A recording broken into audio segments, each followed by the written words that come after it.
Today, let's talk about a real muscle from India. The most striking thing about this firearm is unique feature. So let's take a look together and see what interesting details we can find. The most obvious feature of this firearm is its ignition system. At first glance, you might be as confused as I was. It is a matchlock because visually it looks exactly like a flintlock. Moreover, we can hardly find any traditional Indian elements in the gun stock itself, as its shape almost perfectly mirrors that of a classic Western flintlock. However, that's just the first impression. According to the description, this is actually a combination of a matchlock and a flintlock. The key is the cork, which can hold either a flint or a slow match. This firearm was built between modern 1225 and 1226, which is around AD 1796 to 1798, and the barrel is 93.4 cm long and the total length is 131.5 cm, and the caliber is 0.25 inches.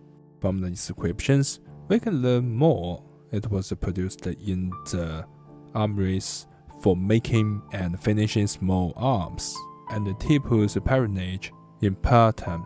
What makes these guns so unusual is that they are guns produced toward the end of Tipu's reign, even though his armories had already been making high-quality modern flintlocks for nearly 20 years.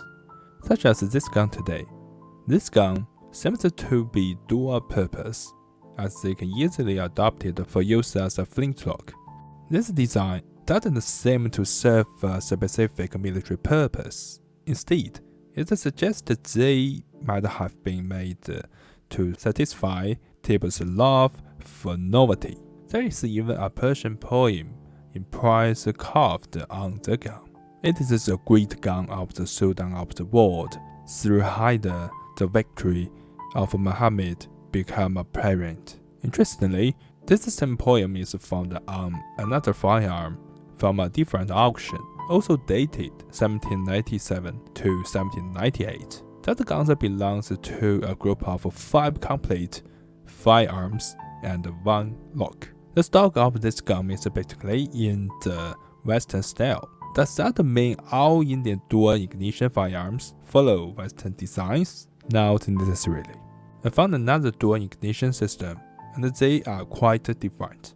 While both combine matchlock and flintlock systems, the detail vary.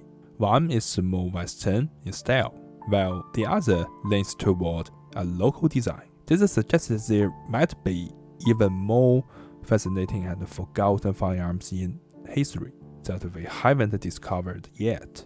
Now, let's look at the more local style firearm.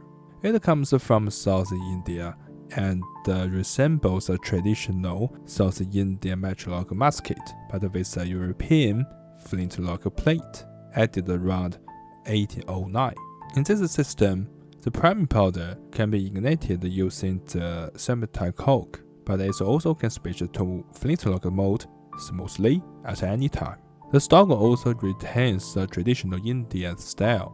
These dual ignition firearms are so interesting and full of history that we will definitely continue diving into this topic in the future. This gun was built in Patam, though its full historical name is Seringapatam. To understand the significance of this city, we should look at Tipu Sultan and his domain, the Sultanate of Mysore. For Tipu, Patam was more than just a city. It was the heart of his power.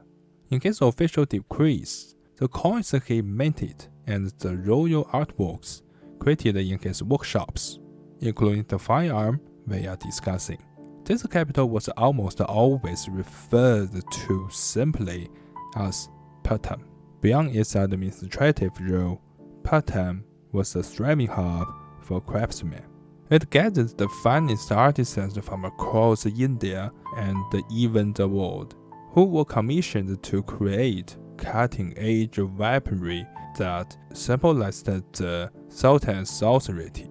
It was also a religious and cultural center where Tipu built magnificent muskets and established his own melody cylinder. Originally, the kingdom of Mysore was ruled by the Wadier dynasty, but in the mid-18th century, Tipu's father, Hyder Ali, seized power through his military brilliance. Under Tipu's reign from 1782 to 1799, the state evolved into a highly centralized sultanate, which he called the Sultanate-e-Quddadid. Tipu was not only a formidable commander, but also a forward-thinking reformer. Under his rule, Mysore's economy reached its peak, its per capita income significantly exceeding contemporary benchmarks. He established the state monopolies, introduced the silk industry, and turned Mysore into an economic powerhouse. In politics, he refused to submit to the British East India Company, invading embassies to France to correspond Louis XVI and Napoleon in an attempt to drive out British influence through international alliances. Militarily, Tipu Sultan led his craftsmen to develop early iron-kissed rockets. These Mysore rockets caused heavy casualties among British forces in conflicts like the Battle of Pollilore. Today, some even believe this technology laid the groundwork for modern rocket designs after the British brought it back to Europe.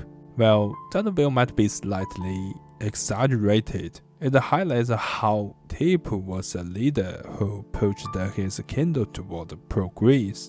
However, after 4 brutal Anglo-Mysore wars, Tipu Sultan fell in 1799 while defending his capital against the combined forces of the British, the Mysore Empire, and the Nizam of Hyderabad. With his death, Mysore became a British princely state and a major bastion of resistance against a colonial expansion in South Asia collapsed. Today, his mausoleum, the Garbas, still stands in Seringapatam, serving as the final witness to that heroic era.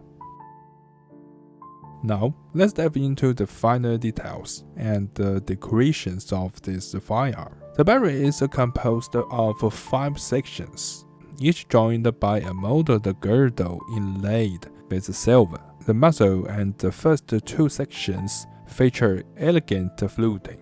On the rear girdle, you can find the maker's signature along with the place and the date of manufacture. There are small decorated cartouches forward of the medium, and a central inscription in parallel of the gun is positioned over the branch, flanked by silver bulbary patterns. The locker plate and the cork both feature the bulbary form. Interestingly, the Flintlock-style cork was modified to hold a slow match. Behind it, you will find a Hyder talismanic square and the production date. Below the unusually small flash pan, the maker's signature and a Hyder control mark are clearly visible. Inside the locker plate, the seal connects to the tumbler, which engaged with a pivoted U-form lever that operates the pan cover. The full hardwork stock features bulbary contour moldings, with the rear sweeping through to the butt plate. The brass butt plate also bears Hyder talismanic square.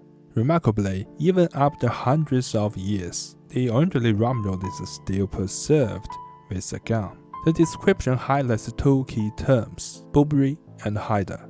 Bulbary refers to the tiger strip, which was the royal signature of Tipu Sultan, who adopted the tiger as his personal emblem. On his carbine, the bulbary is everywhere, from the contour of the stock, the shape of the side plate, and the elegant as form flick of the cork. The name Hyder serves a dual purpose. It honors Tipu's father, Hyder Ali, and evokes Imam Ali, known as the Lion of God, to seek spiritual victory in battle. Another unique feature is the date, recorded in Mauludi calendar. This was a unique solar Islamic calendar invented by Tipu Sultan himself. Unlike the standard Hijra calendar, it comes from the birth year of the Prophet Muhammad.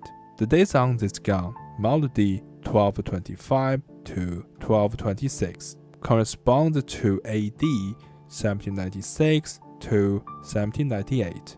This was the final years of Tipu's reign before the fall of his capital, Seringapatam, referred to in the inscriptions as Patam, to British forces in 1799. Moving into modern times, well, we don't know every collector who held this masterpiece. We do know it was formerly part of the Robin Victor collection and was later sold at the historic 2005 Sotheby's Tipu Sultan sale.